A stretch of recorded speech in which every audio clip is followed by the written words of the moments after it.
Welcome to Rattling the Stars. My name is Tammy Tuckey, and welcome to my channel and this special podcast interview series. One of the most famous performance groups in the world is Cirque du Soleil. There are various shows and films based on the unbelievable circus and acrobatic acts of many talented Cirque performers, has now been around for almost 35 years. And my introduction to this group was through their first IMAX feature film release called Journey of Man back in the year 2000. So I am thrilled to have director Keith Melton join me for the film's upcoming 20th anniversary. So welcome to the show, Keith. Thank you, Tammy. How are you? I'm doing well. I was watching this film again because I have a DVD copy of it and I need to get the Blu-ray copy of it. But it's one of those things where it's like you remember that experience of seeing it in IMAX because I think it was such...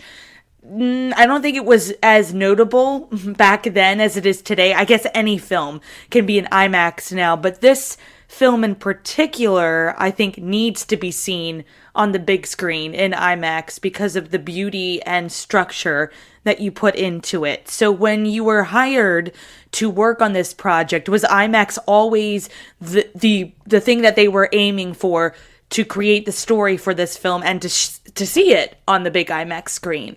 Yes, there was an internal group at Cirque that had developed this to a certain point, and they were working in conjunction with Sony Pictures Classics to release it.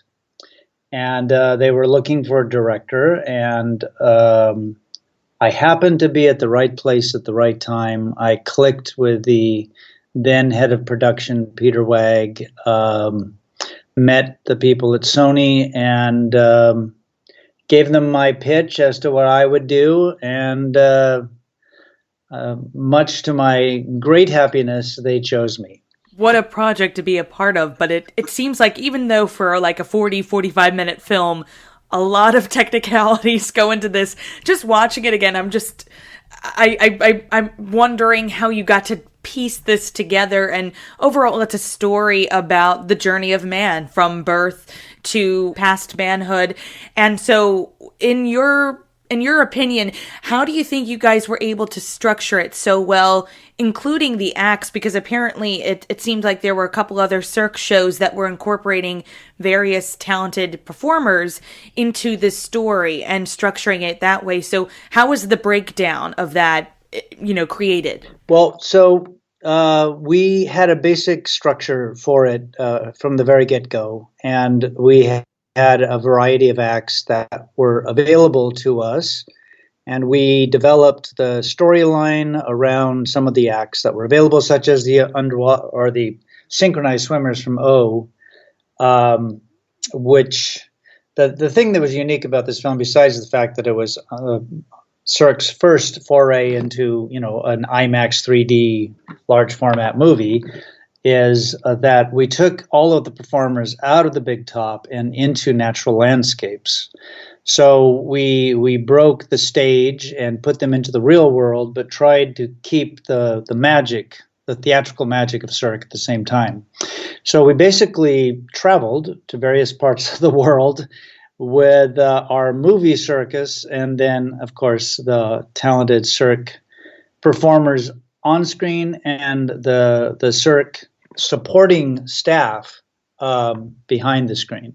And I know safety is always the number one thing here. So when you're placing them off the stage into an environment that's more realistic, is there anything that's different with those technicalities of making sure everything is set and ready to go? It was certainly a challenge for them and for us, because we were challenging them to be in the real world and deal with elements that they were not normally used to. For instance, we took the synchronized swimmers from O, which is a body temperature pool in Vegas, basically a stage with a pool, and they are very accustomed to having no other objects in the water, like little swimming fish or currents. And so we took them, and they normally perform like, synchronized swimmers do at the surface of the water. And we took them for the first time to the Bahamas, 40 feet underwater, lit the whole area, and performed this incredible sequence underwater, with them having to negotiate with currents, with little critters in the ocean, and the fact that we had to design special costumes and makeup and eye gear for the ocean environment. We had, for every swimmer, we had a support diver with a very long umbilical regulator, and they would breathe on the regulator. I would literally take out my regulator and literally talk to them underwater. We had a series of underwater sounds that would cue them so they knew when the camera was rolling and when to, start their moves. And we had underwater speakers, so they were performing against playback to music against a giant twin 65 millimeter underwater rig that only ran for about 4 minutes continuously, and then we'd run out of film and we'd have to take it back up on a crane onto the deck of the boat, open it all up, reload, come back down and keep shooting. So it was very complex, and these guys were Olympic athletes, essentially. And so during the takes, it would be sometimes 20, 30-second takes where they are holding their breath and performing these really intricate, choreographed moves. And it was amazing to watch them overcome all the challenges and still perform in their magical way. I remember, because I was a young kid at the time, and I clearly remember the visuals of the birth scene with the child. And I have to ask, how did you cast this film as opposed to just, you have the Cirque performers, but you also have the young child, then the young man, and then the old man, and then also the two little imaginary creatures with the young boy. So how do you go about casting those roles? So the sort of clownish characters, the floons, which were sort of the imagination of the child, they were Cirque performers, as was Nicky Dewhurst, the older man, and then the young man was also a Cirque performer, and the young boy we cast in the conventional way that you cast a film, and then literally everyone else in the various sequences are Cirque performers. In particular, was the music already pre-recorded and everything was completed on that end before you started filming? Yes, we worked with one of the main Cirque composers, Benoit Jutras. And some of it are pieces of music from various Cirque performances, and some of it is original for the film. But we did create all of the music that the performers had to perform against. We had pre-recorded. So, whatever performer was performing in front of the camera was always listening to a track, playback. So it, not unlike a music video. And they, if they're doing the balancing act on a giant lily pad in the middle of a pond in Northern California, or you're trying to balance a giant cube in the Valley of Fire in Nevada, we took our music with us so that they could perform against that. I was very excited. I got to show it to one of the main directors who directed a lot of the stage shows, and I showed the rough cut to him, and he basically turned to me at a certain point and just said, "F you." And I'm like, "Excuse me?" He goes, "I wanted to do an underwater sequence like that, and now you beat me to it." And it was his way of complimenting me. He loved it, and to me that was high praise, that somebody who's been the director of many of Cirque's stage shows, really enjoyed it as well. So I felt like we had passed the pedigree. So was there ever any discussion after this original project with you to do something similar? Because it was very well received. Yes, it did quite well. They ultimately, many years later, worked with Jim Cameron on a Cirque film, a 3D film called Worlds Away. And it told a story as well. So there are very few Cirque, movies. They've obviously mainly stayed and excelled on stage. So I feel like I'm in a very special, group that have been allowed to take them into the cinematic world. I'm so glad that you got to work on this, and now you're working on some new projects. So why don't you tell us where your journey has led since Cirque? The journey of Melton. I've continued to, I've directed many other IMAX films, but currently I'm actually talking to you from the Middle East in Qatar. And I am the media producer for all of the media-related attractions in an indoor theme park. And this has been pretty fascinating for me. I've been helping to work with the entire creative team here in developing the theme park in general, but specifically integrating all kinds of media elements throughout the park. So there's a flying theater where it will feel like you're flying, you're in the image itself, even more immersive than an IMAX screen.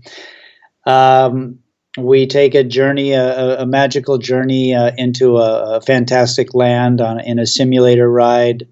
We shoot out into space in a roller coaster, media-related attraction. There's all kinds of really interesting projects that I'm completing right now. What do you find are the biggest differences between projects, theme park related, even though they're just as cinematic? It's all about telling stories, and we've got less time to do that in a theme park related project. You've got about 40 minutes to tell your story in an IMAX screen, and then of course anywhere from 30 to an hour, sometimes longer for television, and then 2+ hours for features. So you're telling unique stories.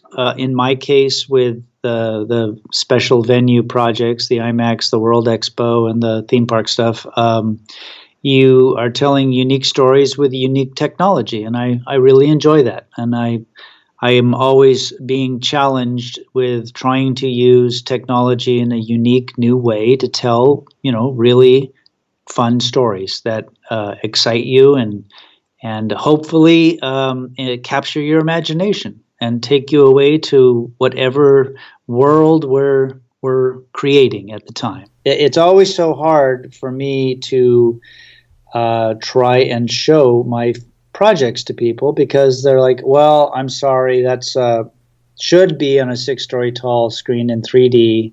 I'm sorry, that's a flying theater film. Sorry that you have to be in a simulator. It's very hard to translate it unless you're actually experiencing it as it was designed. And but I'm sure happy that it lives on in Blu-ray format, and I do encourage people to check it out. You can pick it up, places like Amazon. Check it out yourself. See what you think. Mm-hmm. And as the film, the film is rolling on to approach its 20th anniversary next year. So what do you think of its overall legacy, and what would you like to say to the fans of the film in general for their love of it? Look, I was honored then. I'm honored now to have been a part of it. I encourage anyone who is a Cirque fan to check out this film. It's just another part of the legacy. I think I was super excited that we were able to, do what we were able to do. We got Sir Ian McKellen to narrate, and that was a great joy to work with him. So it's it's an imaginative little journey that I think everyone's going to enjoy. And I'm so happy that you and your father enjoyed it over the years. That makes me happy. He says hi. I was telling him I was going to talk to you today, so he says hi, and he really does love it, and he's so glad you made the film. And we were all surprised. I'm glad you mentioned Ian McKellen, because I completely blanked on that. Yeah, we were surprised at the end credits to see that he was the narrator, so that was just wonderful. Did he get to go to the set at all and see what they were doing, or you only had him for a day of voiceover, you think? Yeah, that's how it works usually. He is a big Cirque fan, and that's why he agreed to do it. And so it was, it was a lot of fun to work with him. He would challenge us in some of the phrasing and wording, just so he understood it. A little different for him, he was acting as this sort of voiceless, faceless voice for the film as a voiceover, but I think he did a magnificent job, and he really just adds that overall arc, the storyline in its in his own inimitable way. He was just about to go to New Zealand and start filming Lord of the Rings and also the X-Men film. So I caught him just before he became a superhero and a wizard. Well, he's still a most notable narrator in this, and it's wonderful to hear his voice. I'm assuming that he must have seen the film, and he must have loved it as well too. I think he did. We premiered it in New York at the big Sony theater there, and he was there, so it was great to experience it all, and I too hope that it occasionally comes back when they have these cinema IMAX festivals. It's still for certain theaters, they request it to play again, which I'm happy to hear.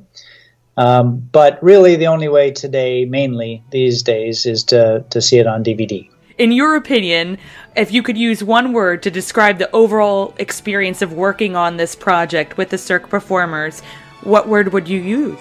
Well, a word I don't know, but phrase would be dream come true.